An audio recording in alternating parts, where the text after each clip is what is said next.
Greetings, folks. Welcome to another one of our free Friday community classes right here on the YouTubes.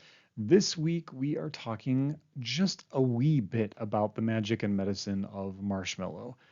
Towards the end, I'll tell you a few cool extra things about this, but on my online community, we sit with one plant every single lunar cycle to really enter into deep relationship with them, to open up the ways of green gnosis and to learn directly from the plants. And as part of that, I create a bunch of content, guided meditations, rituals, monographs, all kinds of great stuff. And so what I'm going to share with you right now, just a few things from that bigger journey. So let's get into the magic and medicine of marshmallow, Althea officinalis.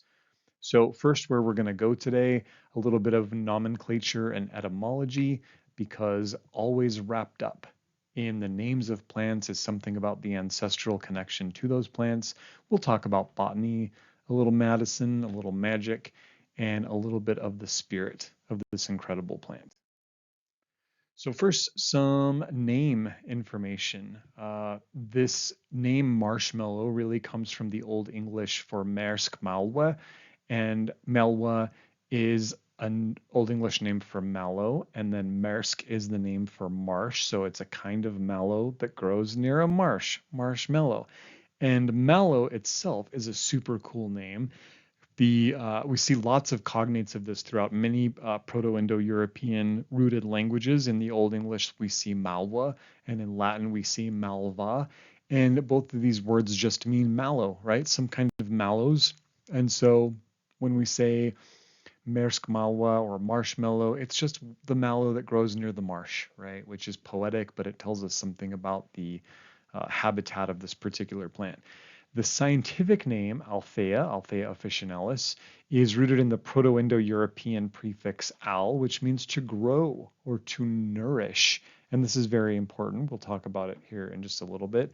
And in the Old Greek, we see a name for this plant, Althanian, to heal or to get well. So here we see uh, anciently attested names for this incredible plant that nudge at their medicine, their magic, and the way that they show up for we troublesome human folks as medicine, which is such a lovely thing. A bit of botany of marshmallow, Althea officinalis. It is from the family Malvaceae, and especially in the warm, hot months of the year, this is a family of plants you really want to get to know. Marshmallow is in family with some other really cool plants like okra and cotton, cacao, durian, the big spiky, stinky fruit, hibiscus, and linden. So very interesting family, often overlooked grouping of plants. So if Malvaceae plants are new to you, take the following summer to really get to know them. This plant is an herbaceous perennial, so the aerial parts will die back at the end of the growing season, but they'll return with vigor the following year. And I like to stagger a few stands of marshmallow in my garden so that every 3 years I can harvest roots. Uh, and the next year, the next bunch comes of age and the next bunch. And so I always have plants that are ready to harvest. And then I always have plants that I'm allowing to mature for 2 or 3 years, which is nice. Marshmallow root, as far as we know, is native to Europe, West Asia, and North Africa, but grown all over the place. I'm here in North America where it grows really, really abundantly in my garden, very happily, to 6 feet plus tall. So very, very stately, beautiful plant. Looking at just some aspects of the medicine of this plant, we really can work with roots and leaves and flowers from Althea officinalis, but it's certainly the roots that are the most popular. So let's just focus on those for now. The energetics are cooling and moistening, and the taste is sweet. And as we saw with that Proto-Indo-European prefix root al, to build, to nourish, to grow, whenever we see this sweet taste, and this is not necessarily how an herb tastes on your tongue, it's more a mood or a sentiment of the plant as they unfold in the body. Whenever we see sweetness, we know that that plant is building to the body. It builds strength, it provides carbohydrates, it builds the blood, it builds, inner vigor. So it's just very interesting to me that all of the energetics of this plant line up from start to finish. A few of the primary actions or virtues of marshmallow root on the medicinal level. First, this is a really superior demulcent herb, and demulcent herbs, especially when soaked in room temperature water, impart a mucilaginous goo that is cooling and slimy, and it moves through the body and coats and protects, or it rests on the outside of the body and coats and protects. And marshmallow is, to me, probably one of our champion demulcent herbs. Incredibly effective, very forgiving, and just super, super nice to work with. There is some diuretic effect to this plant, I think mostly because marshmallow root will coat the urinary tract with demulcency and flush out inflammation, which will sort of increase the output of urine.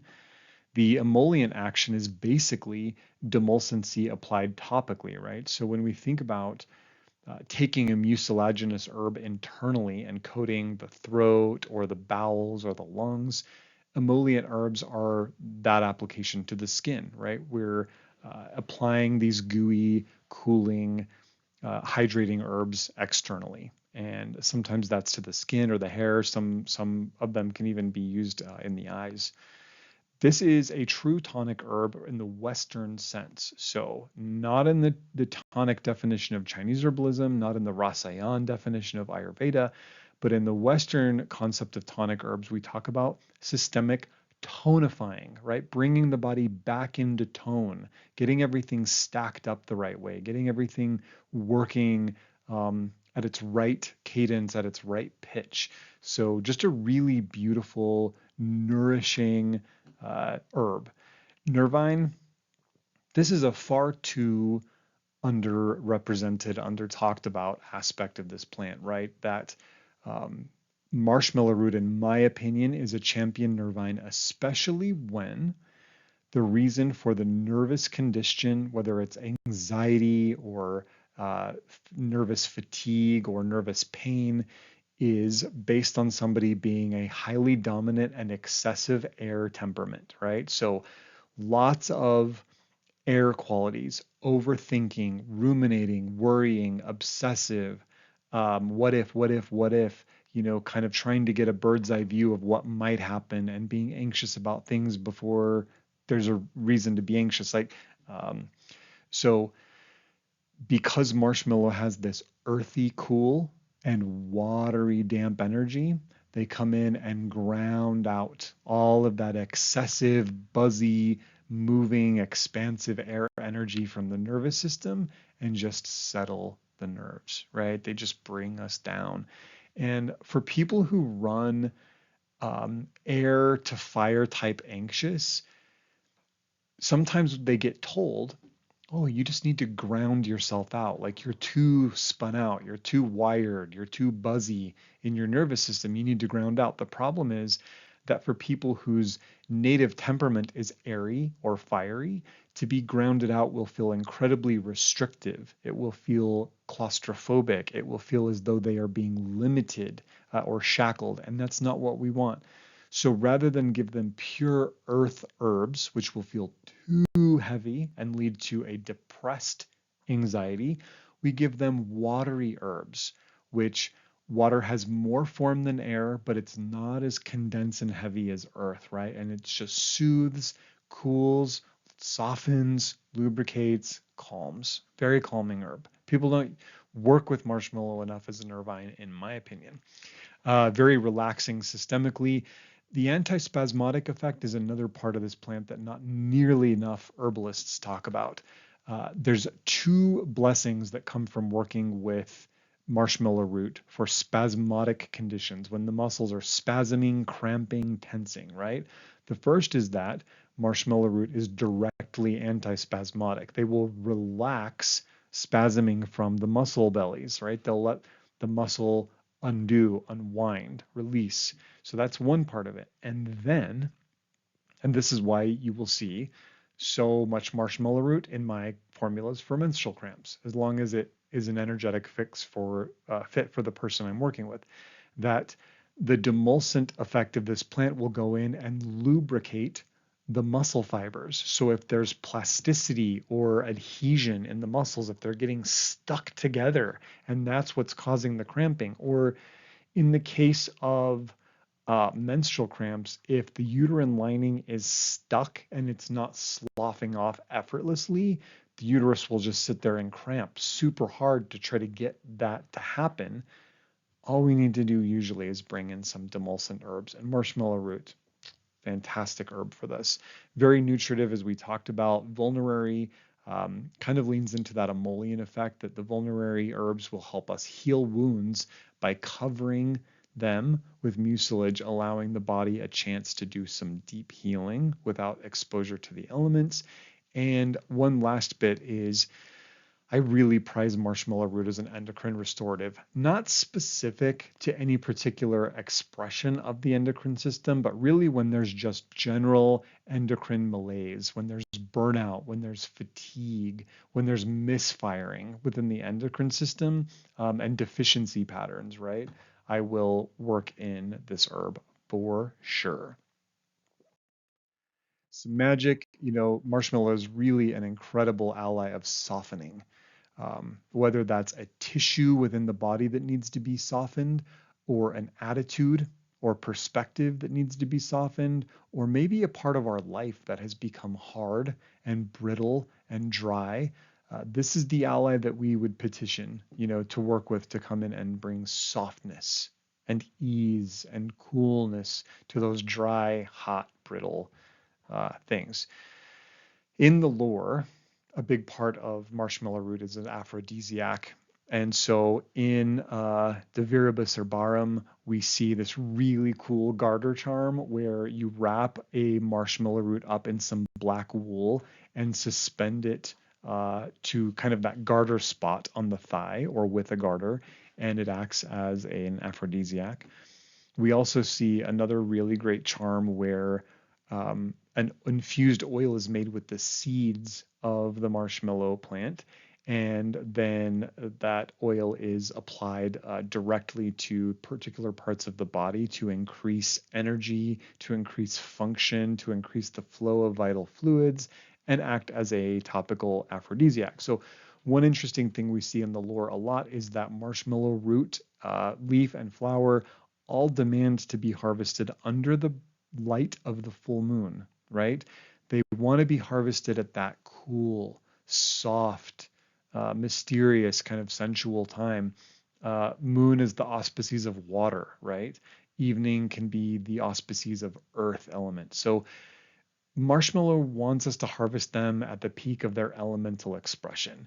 And with that seed oil charm, it's very explicit that the seeds have to be harvested under the light of the full moon, put into an oil, steeped for a certain amount of time, strained out, and then the oil can be worked with. And that if the seeds are not gathered at the appropriate time, the medicine won't be effective, right? So keep this in mind with this plant. And all plants, that when we work with these energetic languages, whether it's the elements or tissue states or hot, cold, wet, dry, or Chinese five elements or tree dosha, that we want to harvest the plant at a time when all of the energies of the space are the most resonant. So everything is lined up, right? We see a big tradition within the ancient Greek grave plantings where folks would plant marshmallow plants on the graves of their beloved dead. Paul Barrel points out astutely that this is we have a soft, sweet aphrodisiac herb being planted above someone who's dead. So a combination of death and sex, or death and regeneration, making marshmallow root more of a liminal plant than people tend to think. And I also think about, as we age, we start to dry out. It's just natural. And of course, once we are dead, once we pass, the body becomes stiff and dry. And it's so interesting to me that the antidote for that will be to plant the soft, cool, demulcent herb on a grave that will bring that supple, soft, vital fluid energy to our blessed dead. So really a beautiful sentiment. I mentioned earlier that we just finished sitting a month-long journey with this incredible plant. And one thing I wanted to share from my experiences with Marshmallow, who I've sat with many times, is, you know, really centering the concept of this plant as an ally of softening. Um, when our hearts become hardened, when we can't get in there, when we feel like there are parts of ourselves we can't access because the heart has become stone-like, this is an opportunity to invoke Marshmallow and ask for softening work. When a tree dies, the branch is cut off from the flow of sap, of vital fluid, and that branch becomes dry and brittle. It's very easy to snap, right? A little snow accumulates, the branch breaks. The wind blows too hard, the branch breaks. Um, when parts of our life become this way, everything becomes very brittle, very fallible, very easy to break, and that's not good. We want a nice supple life where the wind can blow, challenging things can happen, stressful things can happen, and we bend and then we come right back into our center after. We're adaptable and resilient. And so even when parts of our life, when something at work or at school or in a relationship or whatever feels like it's starting to dry out and become brittle, this is where we would invoke marshmallow root and ask this plant to help us soften, lubricate, right? Bring some aphrodisiac medicine to those dry parts of our lives, like get them flowing again, right? And if that whole idea of sitting with a plant for a whole month is inspiring to you, we do this every month, a different plant every month. It's time for us to learn directly from the plant, which is the way this work should be done. I create a big digital bundle that I send you that's got guided meditations, rituals, monograph, history, folklore, all kinds of cool stuff. And you're doing it with a community of people around the world who are all sitting with this plant and sharing their experiences as we go. Also, over in that group, we do an advanced monthly class where we dig deep into one particular topic. There's always courses in green magic, case studies, book club, and just an incredible community. If you're part of that community already, thank you so much for being there. You've made a space of pure magic. If you're curious and you want to engage more, there's a link down below to my Patreon community where you can come meet all these super cool people. So with that, I will send you out with blessings of softness, peace, and plenty. I'll see you next time.